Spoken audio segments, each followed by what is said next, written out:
There's so many misconceptions about hypnotherapy, but in reality, hypnotherapy is the oldest form of psychotherapy.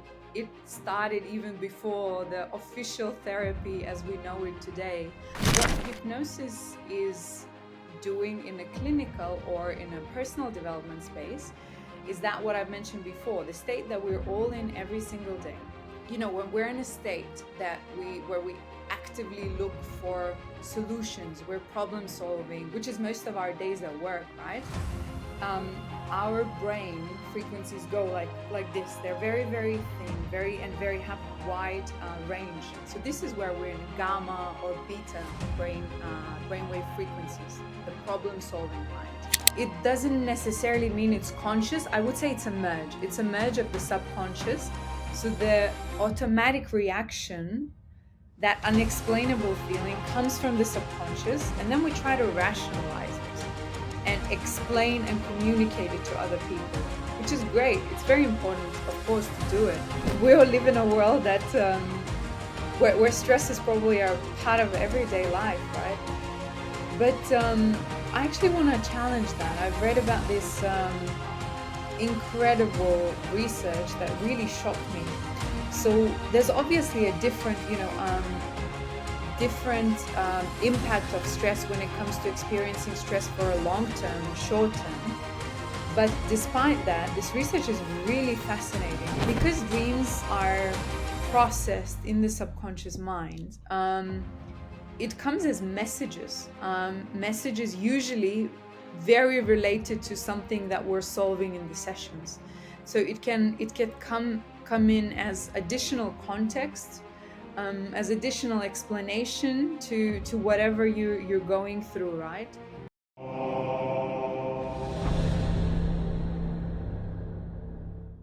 In this enlightening episode, I'm joined by Laura Chand. Laura discusses her seemingly perfect life to overcoming different challenges.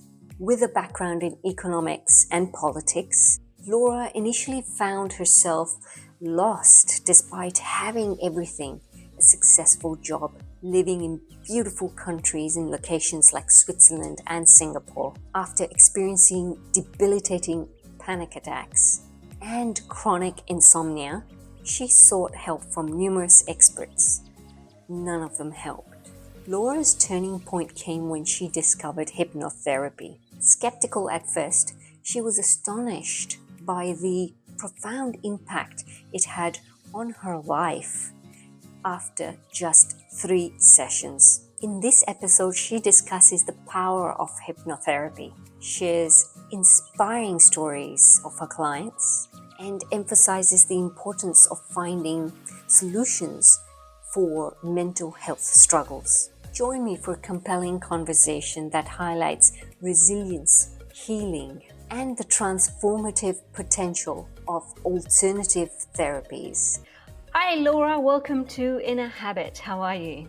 Hi, I'm doing really good. How about you? I'm good. Thanks for attending this podcast. We've had one hell of a week where we've been planning this. And then we've had illnesses running through the family, in my family. And then we finally made it. Third time lucky, like you said, is a charm. Yeah, third time is a charm.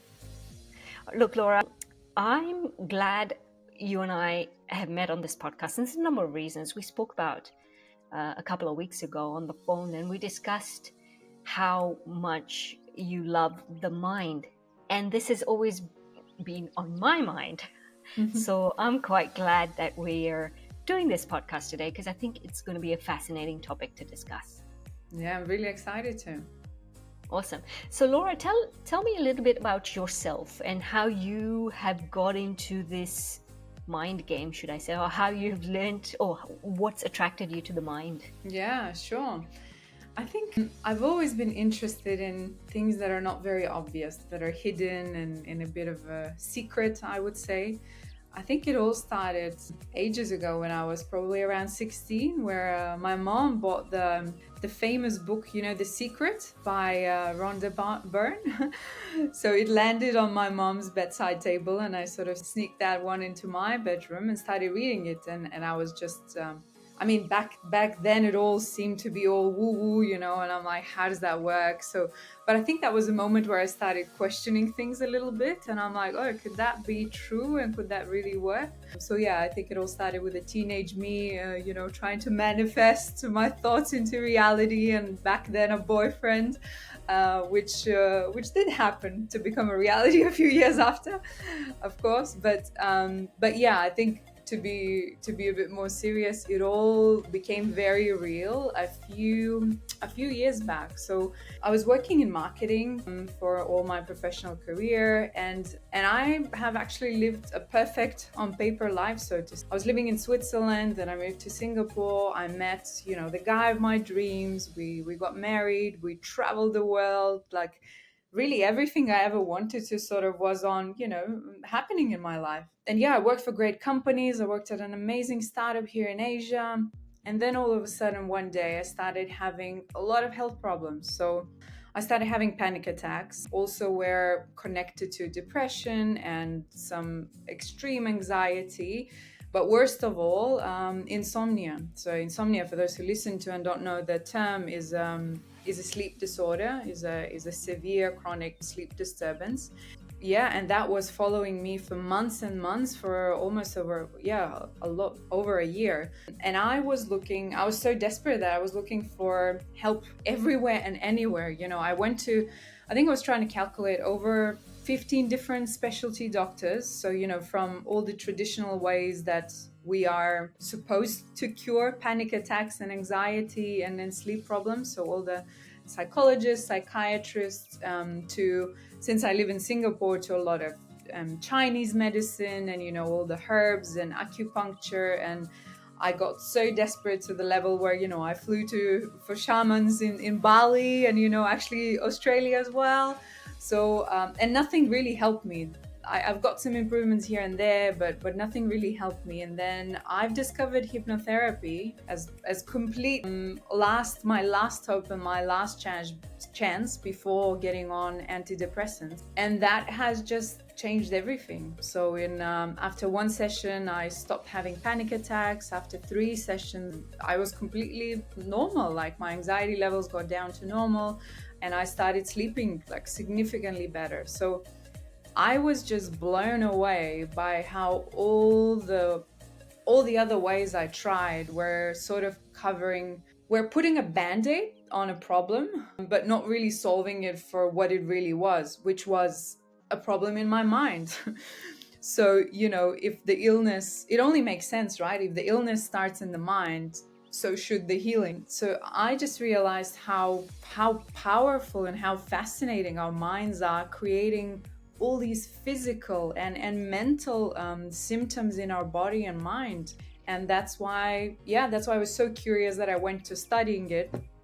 And fast forward to today, now I'm a clinical hypnotherapist, and I work with people from all around the world, helping them to better understand their minds, the stories they have in their subconscious minds that manifest into physical, mental illnesses, or sometimes just inability to make change, from starting to exercise to speaking more confidently in public. So that range is very, very wide for everything that I do and the topics that we cover with people.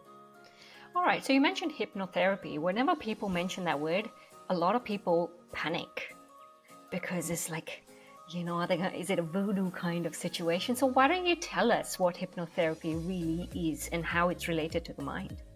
Yeah, absolutely. So hypnotherapy, yeah, you're right. It's there's so many misconceptions about hypnotherapy, but in reality, hypnotherapy is the oldest form of psychotherapy. It started even before the official therapy as we know it today has emerged. We are all in hypnosis every single day without even knowing that we are. It doesn't require, a little pocket watch that needs to be swayed in front of you. That is only in the movies, and it's used for entertainment purposes as well, right? We see a lot of YouTube videos, or people starting running like chickens and falling asleep, all that. So that is hypnosis, but that is stage hypnosis. So this is used for entertainment purposes, and only a very small percentage of people are actually that open to suggestions that the stage hypnotist is doing. So they're very well trained to know which other people to be incredibly suggestible to all those drastic suggestions that they have. What hypnosis is doing in a clinical or in a personal development space is that what I've mentioned before, the state that we're all in every single day. So that state is a focused attention state. That's the simplest way to explain it. That focused attention state, we're all in that state every single day. And the most simple examples could be, when it's the evening and you turn on Netflix and you're watching series that you love and you relax, you understand that you are in your bedroom, or in your living room, you're watching TV, but you're really focused on what you're watching and you're fully emerging into that movie or series. It could also be, when you're walking to the bus station, the route that you know so well that your brain sort of shuts down and you're just walking, and all of a sudden you don't even notice how, you're all of a sudden you're there, right where you were supposed to. So it just means that our brains relax and we shut down the analytical factor. So we're not really solving problems, we're not analyzing anything, we're not thinking of solutions. We're basically in the same relaxed state that we are watching series, cooking, or just doing a walk on a well-known route. And that also means that our brain waves and brain frequencies slow down. So when we are in, when we're in a state where we actively look for solutions, we're problem solving, which is most of our days at work, right? Our brain frequencies go like this. They're very, very thin, very have wide range. So this is where we're in gamma or beta brainwave frequencies, the problem solving mind. But when we are in that focused attention state that we achieve in hypnosis, that can be achieved in meditating, doing breath work, doing, different art practices, dances, doing sports, then you slow down, your brainwaves slow down and become more wavy, and they go to alpha, or in certain cases, theta brainwaves as well, which means that your creativity turns on, you become more open to ideas, to other points of view. And this is exactly the same state that helps us to also understand our subconscious. Wow, that was a great analysis of, or great explanation of hypnosis. So thank you for clarifying that, because yes, you're right. When I look at hypnosis, if somebody said that I should go try it, I sort of panic, because I think of the weird things that happen on TV and how you can do anything when you're absolutely hypnotized, even listening to the person do something wrong and you end up doing it. So thanks for that explanation. Sure, yeah. The most important thing is that no one can really force any suggestions that you don't agree with. Our mind, our subconscious mind is quite smart, and whenever you are in that hypnosis state, you're only going to accept suggestions that make sense to you and that seem right to you. So you're absolutely in control, the same way you are in control when you're washing your dishes. It's just your mind is more relaxed. So yeah. Great. What do you find most fascinating about the way the mind works? I think one of the most shocking things when I started studying hypnotherapy was that and I guess a lot of, all of us live life thinking that we're making very conscious choices, right? We're consciously choosing the job, the partner, what kind of apples we're going to buy in grocery store, and, everything is we think we're making a logical, fact-based choices in our life. But in reality, 95% of our brain activity is subconscious. 90 to 95%, which means that a huge chunk of our brain activity that we are not very aware of. We can be aware of it in certain scenarios, but majority of it is not going to be that. So I think this fact alone is one of the most fascinating, shocking, and a bit humbling, I would say, a humbling fact to know and take onto your life. Yeah. Okay, so since you're talking about 95% of our decisions which come from the subconscious mind, let's look at, for new viewers or people who are trying to understand the subconscious mind versus the conscious mind, let's look at what the subconscious mind is. So when you say 95% of our decisions are coming from the subconscious mind, what do you mean by this? I mean, then am I choosing the wrong apples in the store? Yeah, so when I say 95, it's not 95% of decisions necessarily, it's the 95% of the brain activity, right? So there's a study done where they found that average person has 60 to 70,000 thoughts per day, right? That's purely thoughts. Our subconscious mind, 60, 70,000 thoughts per day versus 11 million pieces of information per second. So that doesn't mean the thoughts is just a very, very small percentage of everything how subconscious works. So even when we're talking now, right, I can only assume my brain is probably thinking, I don't know, if the aircon is cool enough, are you interested based on what I see on your facial expressions? Do I make sense? Maybe it's thinking about, I don't know, is my hair looking good? 1,000 of things. Maybe I feel hot and maybe I hear a neighbor somewhere, making noises. So there's millions and millions of things that happen every second. So that's just to zoom out and say it's not only about the decisions, it's in general the activity of the brain and the how big it is and how probably incomprehensible for most of us that is. But if we look at it from a difference point of view of how conscious is different from subconscious, it is very different. And it's very, very easy to actually separate and understand that. So conscious mind, that is 5 to 10% of our brain activity, it has all to do with facts, with logic, with critical thinking, everything to do with short-term memory. You wrote that post-it note in the morning. This is something you're going to remember probably for the rest of the day, these kind of things. Also motivation, willpower. So these are all quite like tangible, logical, factual. If we go into the subconscious, which is 90 to 95% of the brain and our mind, this is where we store all our beliefs, all the values, habits, the long-term memory, the imagination, what people call, the gut feeling or the intuition. And one of the most important things is emotions. So this is where we also process and store our emotions. That's why very often emotions are illogical and they're hard to explain in logic. That's because they are in the subconscious. Yeah, so if I would give an example of how could they look like in real life, for me, the best metaphor is, imagining a computer. We all have a laptop and we see what's on the outside. That is our conscious mind, to say. It's very tangible, it's clear what it is. But everything that runs that computer, all the software programs behind making it turn on and off and do all the actions we're doing with it, is the subconscious. It's not that obvious, but we know it's there. That is making action go live in our life. So yeah.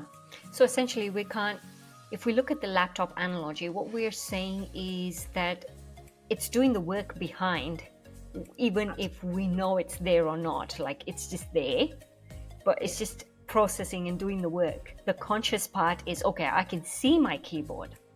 I can see the keyboard on the laptop. I can see my screen. That makes it the conscious mind.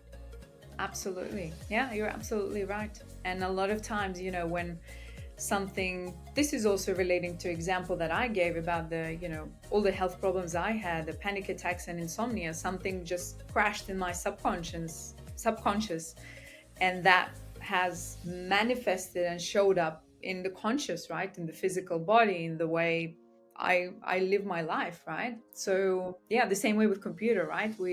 We need to do updates regularly to the software, yet we never do updates on our mind and the beliefs, that we have, and our values. We rarely do that. So Laura, you mentioned this panic attacks that you were having and so on and so forth. Did you ever figure out what was causing them? Like there's always that trigger point. where we say the panic attacks are being caused by something. So I'll give you an example.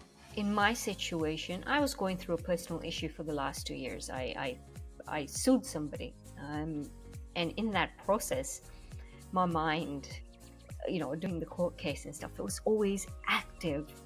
And yes, there were times when I had insomnia because I had so much to deliver by a certain time. And I did resolve the case. Well, I somewhat got what I wanted, and I'm happy with the result.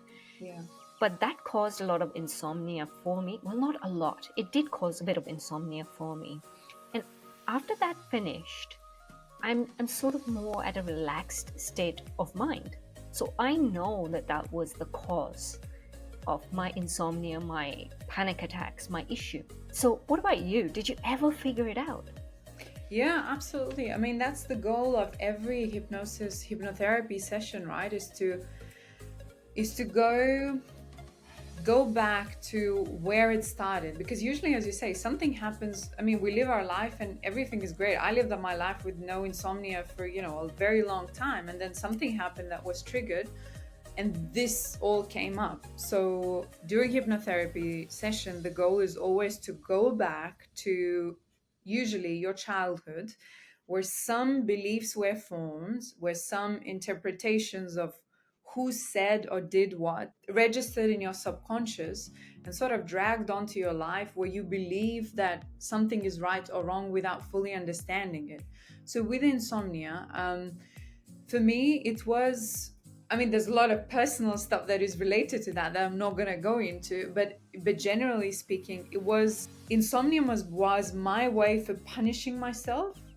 It was a sort of, a punishment for enjoying life, as weird and counterproductive that might sound. So as I said, I was really super happy in my life and I had everything. We just moved to Singapore, actually. It was a few months since we moved, and I was like, it was like a full circle moment for me, where I'm like, oh my God, this is like, I just got a job, I made it kind of moment. And then this is where it turned on, and apparently my subconscious made a very weird connection that I should punish myself for living this joyful, happiness-filled life, because a lot of things have happened in my family where they were not able to have that joy and enjoy. I felt a tremendous amount of guilt that, my parents worked very hard, that, my great-grandparents were exiled to Siberia, and family had a lot of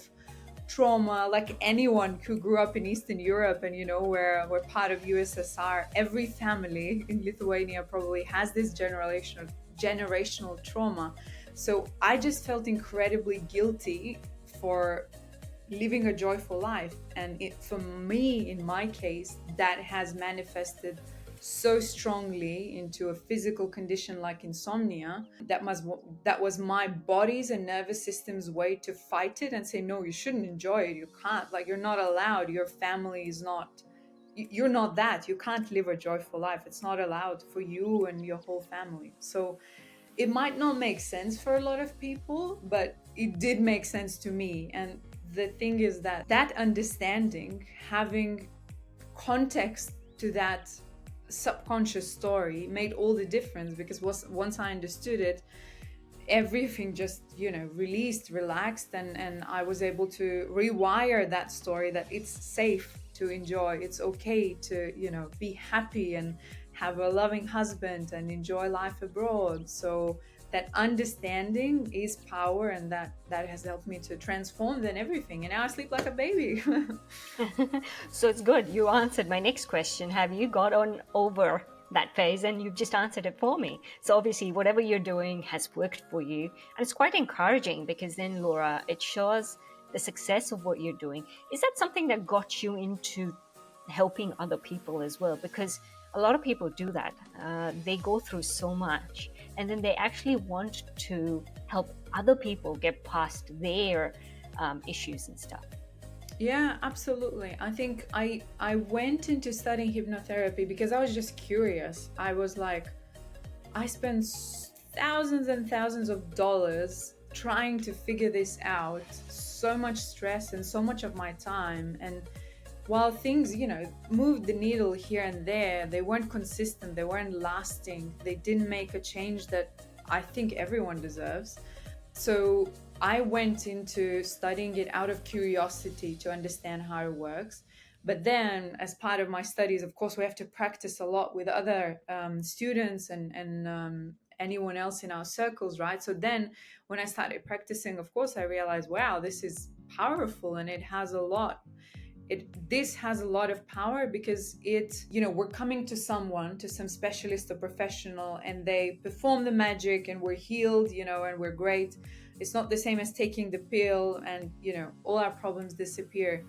This is work within yourself. This is work with your own mind. And the thing is, when you do that work, no one can take it away from you, because it's the power within your own mind to either heal you physically or to give you more confidence, to find the right relationship, whatever you're looking for. It gives the power back to you. That's why I love this tool so much, and in general understanding subconscious, because no one can change your mind. Only you can change your mind if you decide to, right? That's right. So now we've talked about the analogy of the laptop and what's behind it and how we don't see it, and that's how the mind operates and so on and so forth.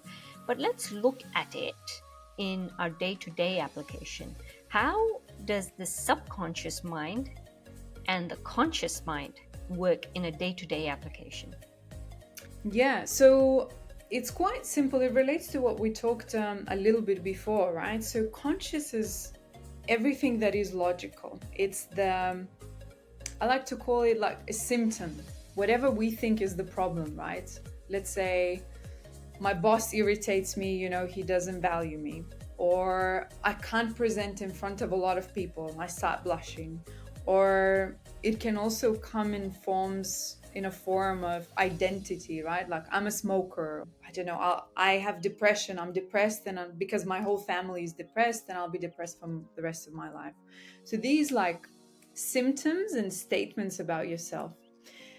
Now, the subconscious is the story behind it.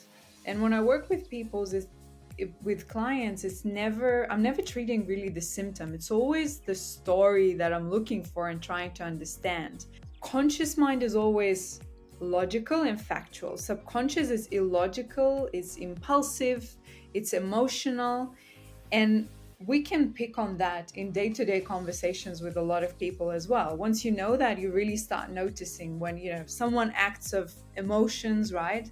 When someone, for example, uses phrases or uses words in the way they speak that have always, never, I must, I have to, impossible, should, shouldn't, these big, very decisive, very big statements.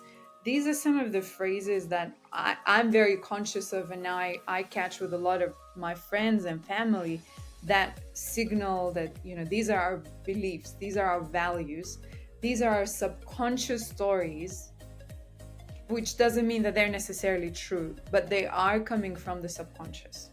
Yes, it does make sense. So as an example, when somebody says, I feel that you don't listen to me, that feeling that's coming is coming from the subconscious mind. It's not a logical way of saying it, and that causes an instant clash with an individual, right?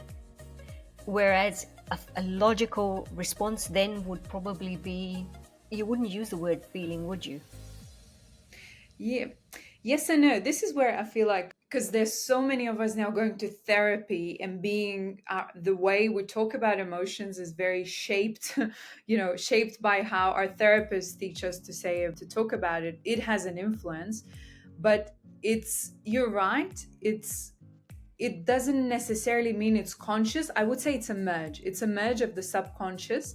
So the automatic reaction, that unexplainable feeling, comes from the subconscious, and then we try to rationalize it and explain and communicate it to other people, which is great. It's very important, of course, to do it.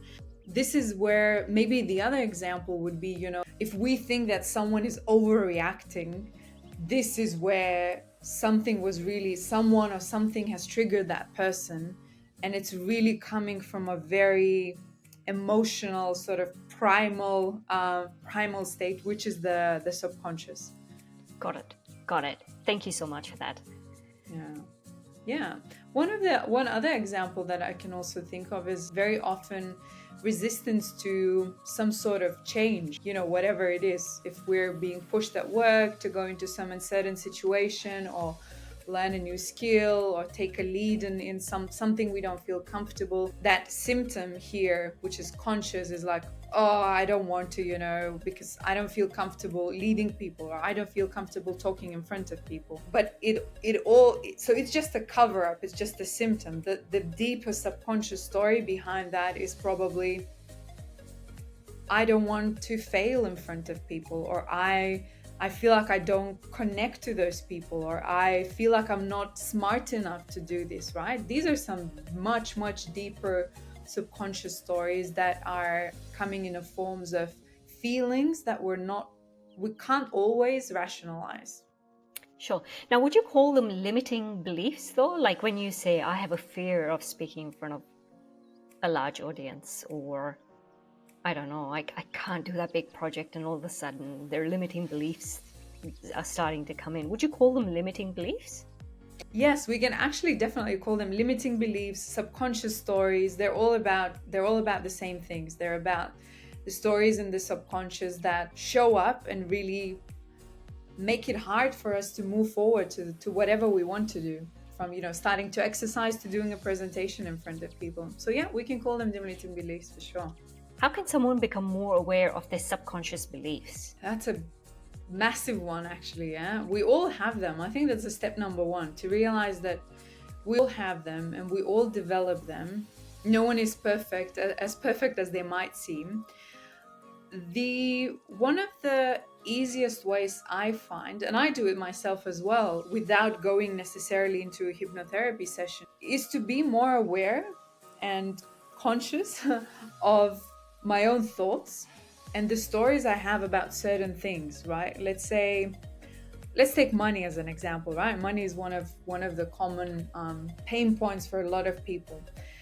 We have a lot of limiting beliefs about money, all of us. There's a lot of cultural background that is related to it. There's a lot of, things we learn from the family that is not necessarily very useful for us. For me, for example, I had a lot of those related to, money is hard to make. If you're making money, this is a Lithuanian cultural context where if you're making money, you're probably doing something, illegally, or you're hiding taxes. They're always...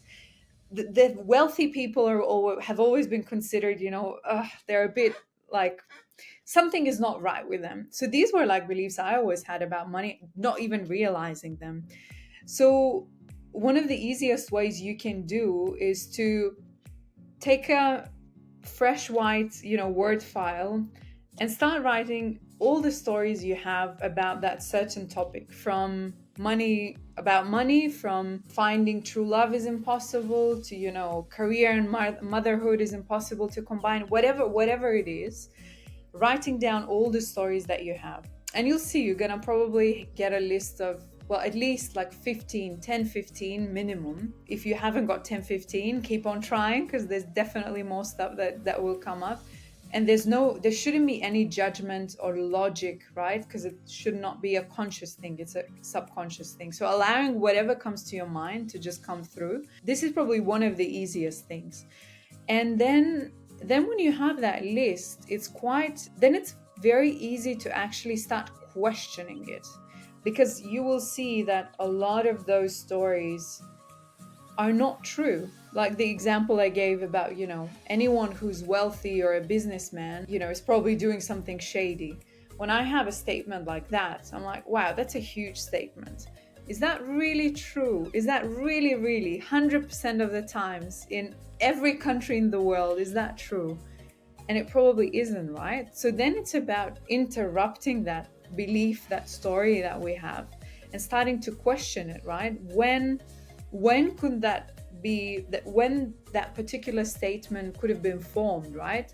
Then you can do your conscious exercise, right? We're thinking, oh yeah, probably, then you'll start remembering, oh, that Uncle John, he was always saying this stupid stuff like that. That is not true. So your mind will start connecting the dots. If you're, self-aware and you do this, you're working on yourself, you're doing personal development, you'll start to connect the dots and see that these things don't make sense. And this is really with any topic that you take, because no one is born, no baby on this earth is born thinking, oh, I need some Botox injections and 5 more K a month to actually feel lovable, or to find friends. No one, right? Like we create those as we grow, and we usually pick them up from our environment.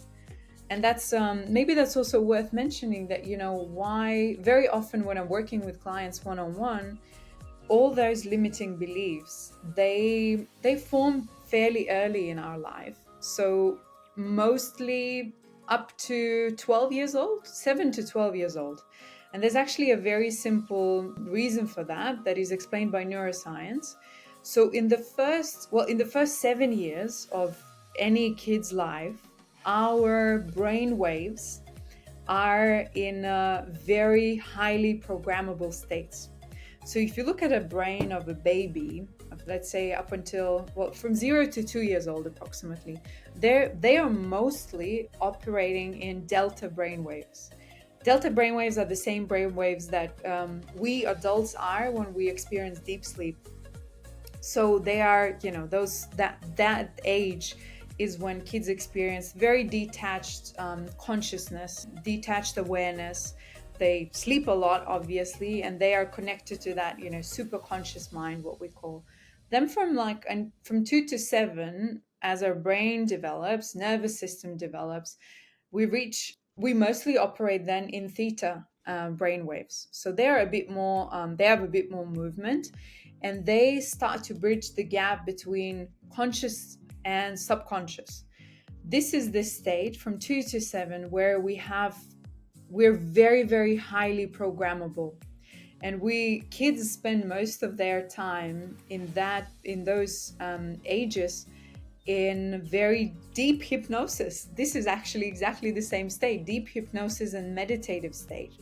And it sometimes drags on up until you're 12. What that means, so it means that kids up until 7, 12 live their lives like as if they were a sponge. Probably sponge would be the best example. So they are taking everything from the outside world without any filters, because they don't question whether it's right or wrong. Is it helpful or harmful?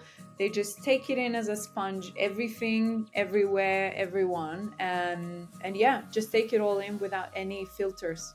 That's right. So this is the stage when they are grasping everything that's happening in their environment, their parents' behavior, what the parents are teaching them, when to cross the road, when not to cross the road, why not to cross the road, just grasping things. Yeah, absolutely. And because they are in those brain frequencies that are very strongly connected to the subconscious mind, they also feel the emotions of the parents. So as much as we try to hide away that we're okay and we're not tired and all that, kids definitely feel all that. And I know that firsthand. When we work with when I work with clients, when they go back to certain memories from their childhood, they get these aha moments where like, oh my God, like my mom was saying one thing, but in reality I felt and I knew that she was feeling everything but what she was saying. So it's very interesting to witness that firsthand, that kids not only absorb the words they hear around them, the values, the beliefs that their parents, grandparents, or their external environment has, but also the emotions, because they're so connected to their subconscious mind without even knowing it. How does stress impact our subconscious and conscious minds? This is a big one, right? We all live in a world that where stress is probably a part of everyday life, right?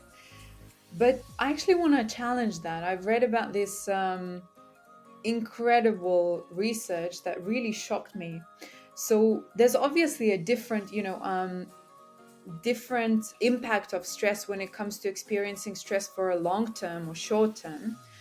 But despite that, this research is really fascinating. So scientists from university in the US did this study. They were tracking 30,000 adults over the span of 8 years, and they were measuring different physiological and mental criteria of how that stress affects people. In addition to that, every year they were asking these two questions. The first question was, how much stress did you experience last year? And there were different categories to answer that question. And the second question was, do you believe that that stress was harmful for you?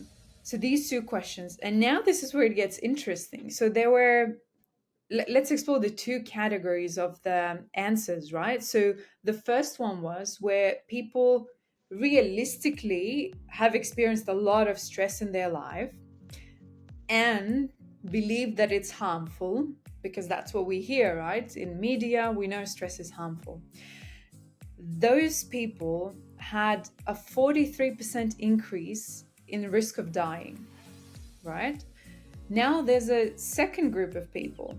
So they've also, in reality, have experienced a lot of stress in their life, but they were exposed purposefully to information that has actually helped them to believe that stress is healthy in a way, and teaching them how to reframe stress. So believing that stress is not as harmful.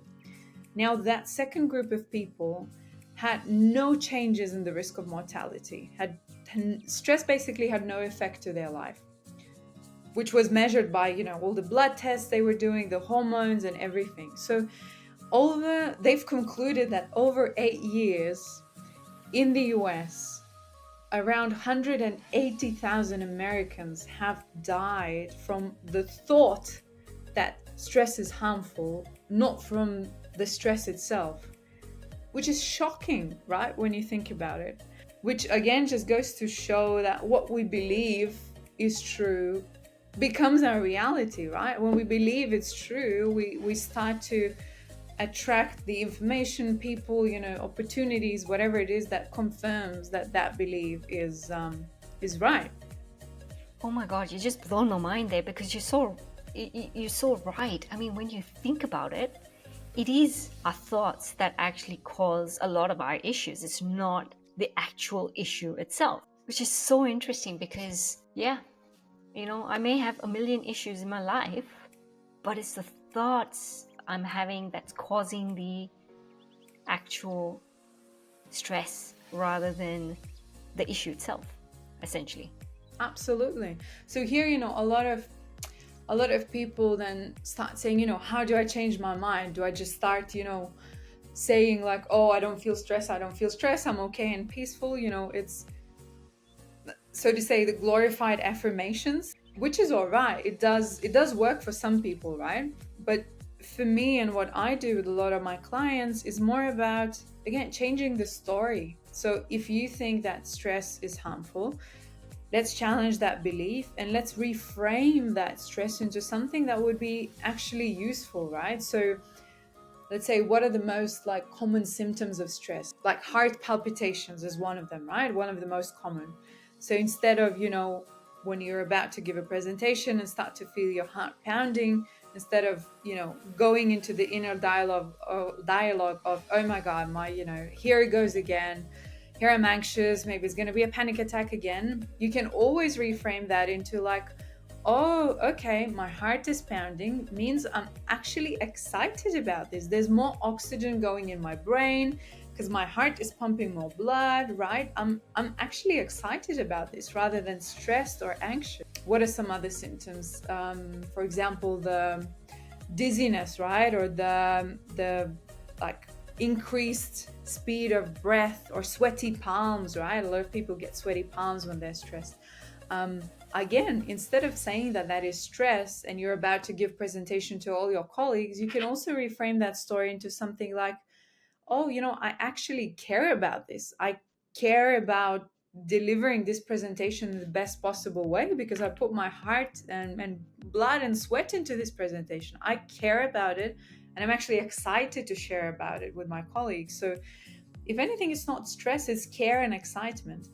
And you would see, I know it might sound a bit woo-woo and weird, but you can actually experiment and see how differently you would feel about just changing the angle of how you approach that. I love, there's this wonderful neuroscientist in New York, Dr. Suzuki, and she was saying how she's teaching her daughter to approach stress. So another common symptom of stress, anxiety, is when you start feeling the sensations in your belly, like as if like the butterflies are flying there.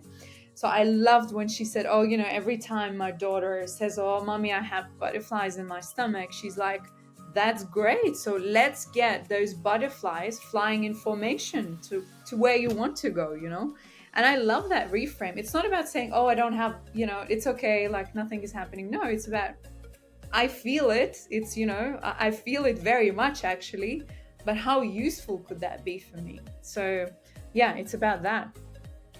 So ideally, what you're saying is that whilst our subconscious mind actually controls a lot of our day, it's how we program it, how we reframe it, essentially, that will help us in our day-to-day lives to think of situations very differently, hence cause less stress, less trauma, less pain. Absolutely. Because there's quite a few, but if I would be to choose some of the very essential, important rules of how our mind works, one of them is that emotion will always win over logic. That's just how our minds work. Again, why? Because logic is only 5%, emotion is the rest, right? So given that, going back to the same example of stress, right? It's not about trying to logically, factually cover up the fact that we're experiencing stress. We're not really lying to us. We're actually accepting that there is an emotion happening, but we are twisting that emotion to telling a better story, right? Another important thing, another rule of the mind that is extremely powerful for anyone to realize is that our brain and mind, it does exactly what it thinks that we want it to do. It doesn't get the jokes or the metaphors. It only works two ways. There's only two ways how our minds work. So mind reacts to two things: the pictures that we create in our mind and the words we say to ourselves. There's only two things. So when you're saying things like, this work is, for example, this work is killing me, right? I'm drowning at work. Or when you break up with someone, you're like, I lost myself, I can't live without him. Like these massive expressions that are, they're huge. And then our brain goes like, oh, you can't live without him. Okay, so let's make sure that then you actually don't fall in love again this way, because falling in love in your subconscious creates a picture that it could mean death. Like it's so strong and it's so hard on your nervous system and your mind that you could actually die. And similarly I've actually experienced it firsthand as well, when the way we talk about our work, I caught myself saying, oh, like, I hate this job, I hate my boss, I'm so tired, I'm drowning in work. And guess what? After a week of repeating that over and over again to every friend I meet, to my partner, to my mom, next week, all of a sudden, I get a flu out of nowhere, or, I get sick. So that is my mind and my body actually cooperating with me and saying, oh, I got it. You hate your work, this work is killing you. Let's give you a break, so you can finally rest. So yeah, these simple rules of the mind, just catching how we talk, can be extremely powerful. And knowing that the same way when we were kids, there was no filter. Our subconscious mind does not have that logic. It takes in whatever it hears and feels it's right, and has only one job, which is to protect us and to make sure that we're alive. How can affirmations influence both the subconscious and conscious mind? Yeah, affirmations are huge these days, right? A lot of people are doing them. and they do help a fair bit. Depends on where you are, I guess, in your life, and how much you know about yourself, how much you believe in this. A lot of that is also placebo, right? If you believe this is going to work, it's very likely it's going to work. The way I view affirmations, and I love affirmations, I think they do work. The only thing is that they're always much more efficient when they're done in the brain frequency where you are highly programmable, or you're more open to suggestions. Because similar to what we just discussed now, right? If you're standing in front of a huge crowd and you're about to do presentation and you're all red and the sweat is going through your shirt, probably it's not going to help you say, oh, I'm confident, right? Because because it's a great affirmation when you're sitting on your sofa and sipping your morning tea, but it's not that great when the situation actually happens. So they work, and they do work. I do a lot of that with my clients as well, but your brain is much more open to that when it has a bit more context on what does it mean being confident for you, and why you haven't been able to be confident so far. So again, when you're in that different brainwave length, you're just more open to accepting consciously and subconsciously those affirmations. So how can then understanding our subconscious lead to personal growth? It can be extremely transformative. I do believe that it's one of the biggest gifts actually we can give to ourselves, is get to know how our mind works. Because as we know, I'd love to say the quality of our thoughts creates the quality of our life. Because that's just the reality of how it is.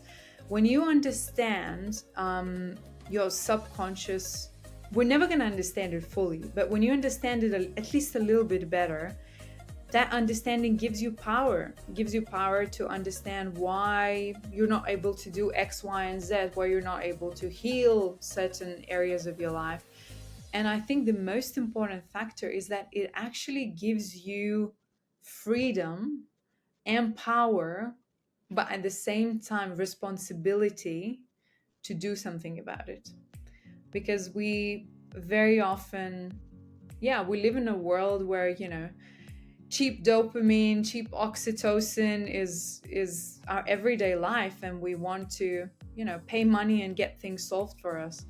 This is one of the things where no one can solve for you. Only you can really understand your subconscious mind. Someone like hypnotherapist is obviously there to help you guide through that process and make sense of it.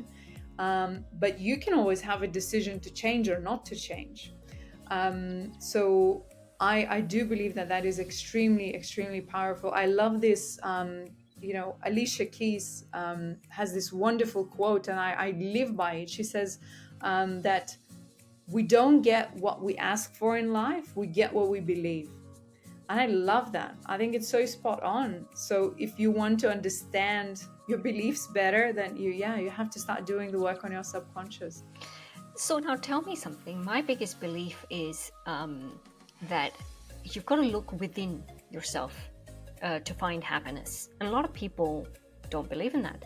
For them, the quick fix is go shopping, go out, go have fun, go party, have a drink, right? And that is known as momentary happiness. How does the subconscious mind versus the conscious mind operate when we look at happiness? But relating it to what I see from working with a lot of people, there's actually 3 things that are, very generally speaking, wrong with us. These 3 things come out after peeling us like an onion and peeling our mind. When we say, oh, we're unhappy, it's just the outer piece of the onion. When we peel that first layer, then it becomes like, oh, I'm unhappy because, let's say, I'm unfulfilled at work. You peel another layer, and why are you unfulfilled at work? Well, I feel like my boss and colleagues don't value me. You peel another layer, and you're like, okay, why do you think that they don't value, or why do you feel like you need to be valued? And then it goes, so on and so forth. You go layer by layer, and then eventually what I see the tendency, there's three things. First one, the three wrong beliefs that we have, three things that are wrong with us as people. The first one is that I'm not enough, and that I'm not enough, it's any fame, any money, any items. We're trying to fix it by this, because the more we have, we're like putting a band-aid on a problem, and we're trying to cover it up with a lot of things. You see that a lot with celebrities as well, right? When people reach a certain stage of success, then they have a lot, and then they reach a point where drugs come in, alcohol come in, right? Because they come to a point where they realize that nothing can fill that void of not feeling enough, right? So that's the first thing.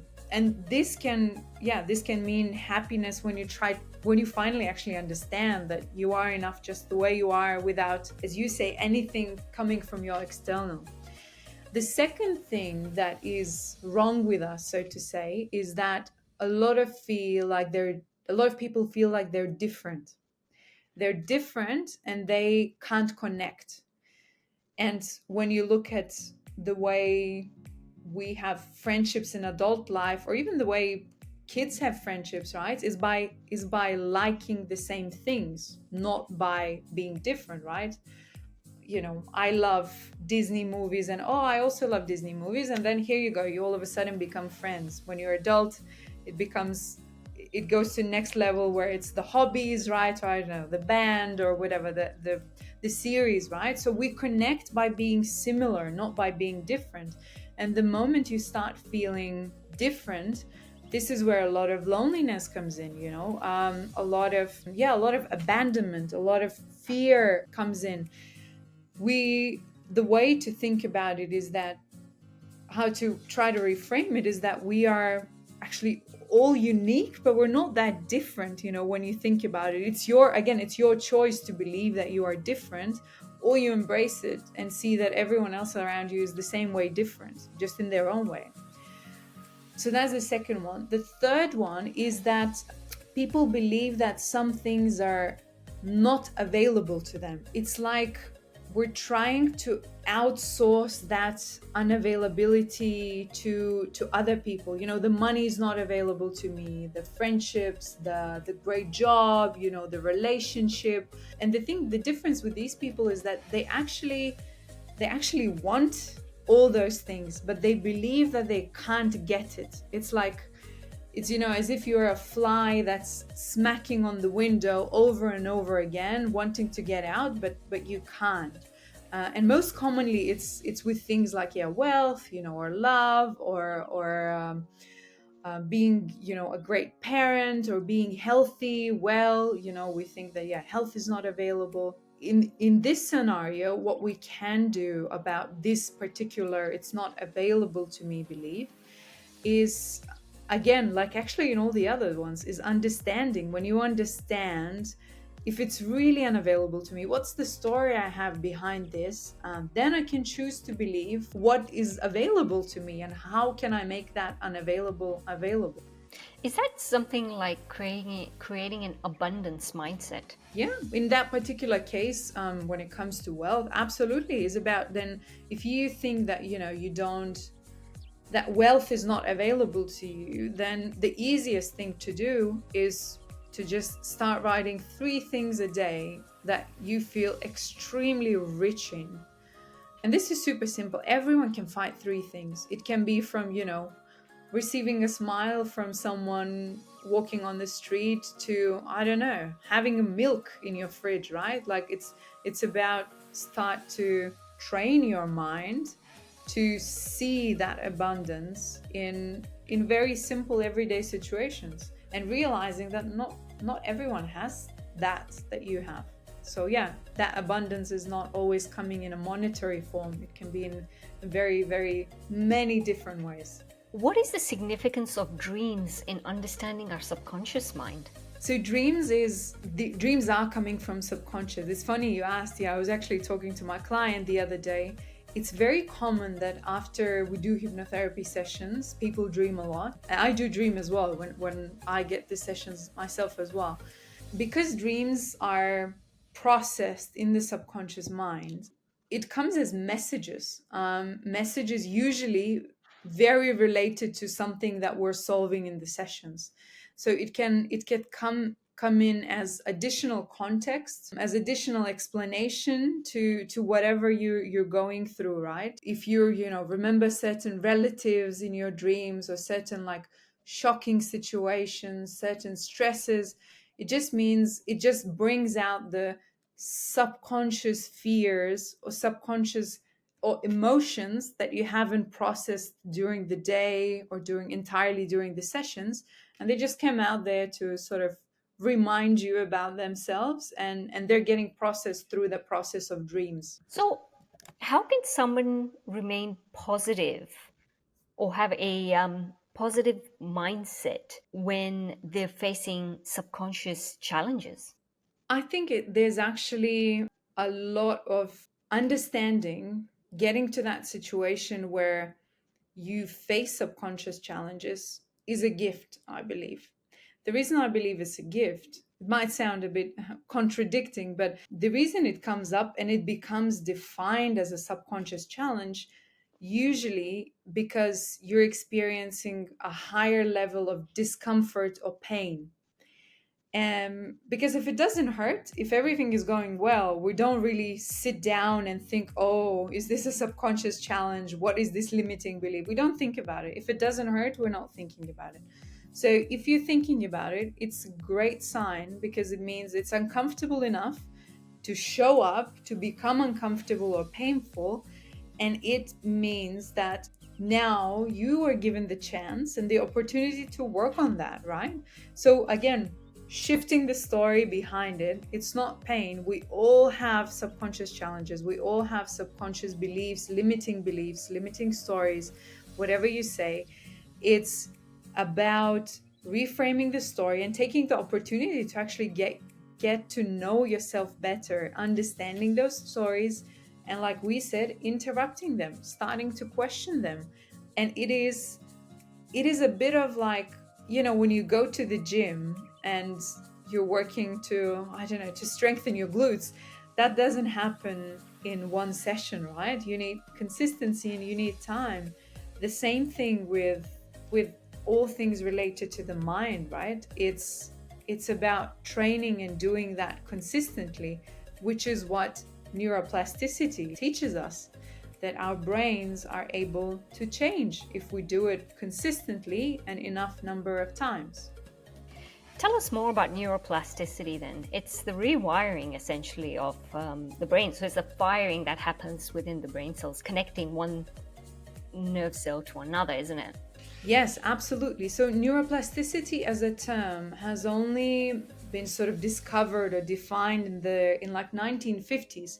Ever since then, all scientists, everyone in the world believe that brain, like any other organ in our body, has a development stage. It finishes, it gets fully formed, and we go on living our life, and the organs get older, right? And they actually get worse and worse. Since then, since 1950, since the Canadian psychologist and neuroscientist Donald Hebb discovered, so to say, neuroplasticity, he said the famous phrase that is now very, very big in positive psychology and in general popular psychology space, which is that neurons that fire together, wire together, right?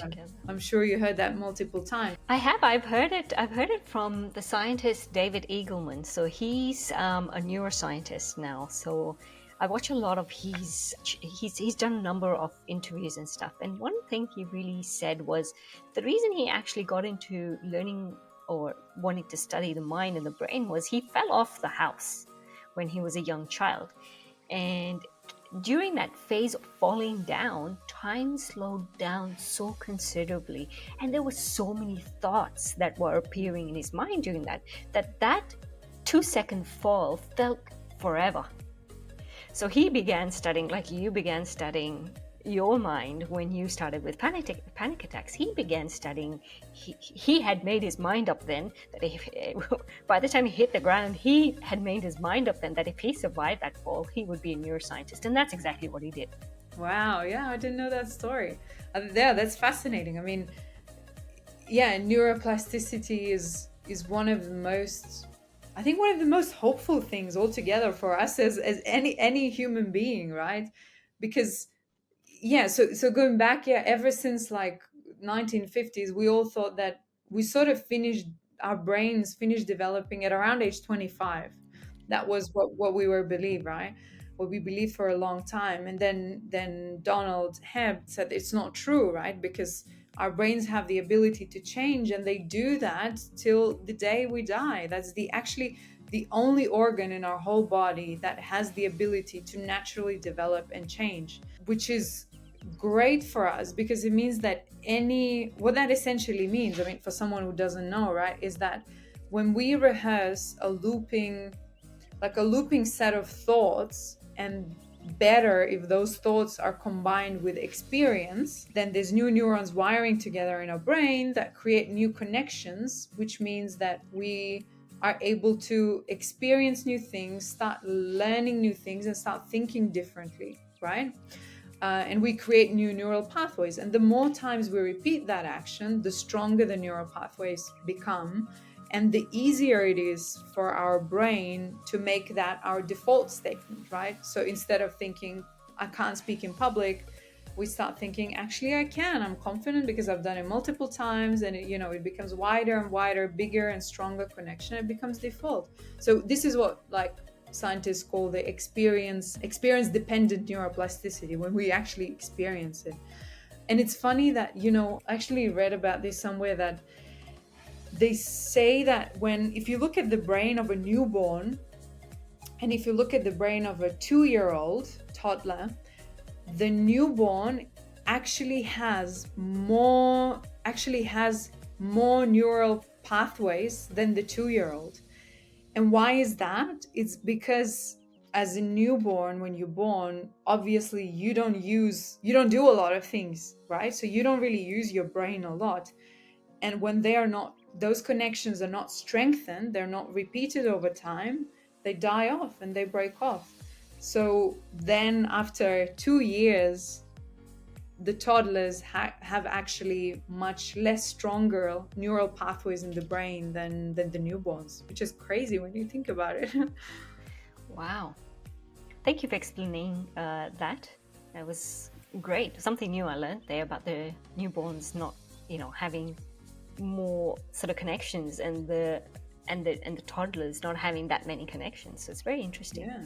But that gives us also hope, right? Because then it shows that all we need to do is start using our brain, start training it, start creating those new looping thoughts, and start training our minds for some things that we want, some things that are better for our life, and start challenging our beliefs. What advice would you give to someone looking to overcome their limiting beliefs? I think the step one is to firstly chill and relax, knowing that we all have them, right? We all have them. I love this saying that, we're flawed people living in a flawed world, and that is flawsome on its own, right? This is instead of thinking perfect, it's great to start reframing into flawsome, right? Because again, we connect by what? Not by being different, by being the same, and admitting that we are, we're flawed in all possible ways.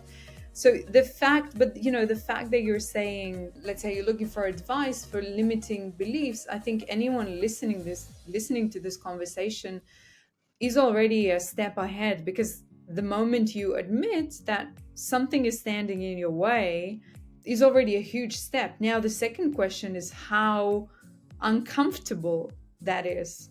If it's uncomfortable enough, you're definitely invited to challenge that with all the tips that we discussed here before, right? Start challenging those stories, interrupting those stories, and writing arguments against rather than for that story, right? Getting to know yourself. I think it's giving yourself an opportunity to get to know yourself is an investment that is going to bring the biggest return ever, because when you do the work on yourself and on your mind, no one can ever take that away from you. Okay.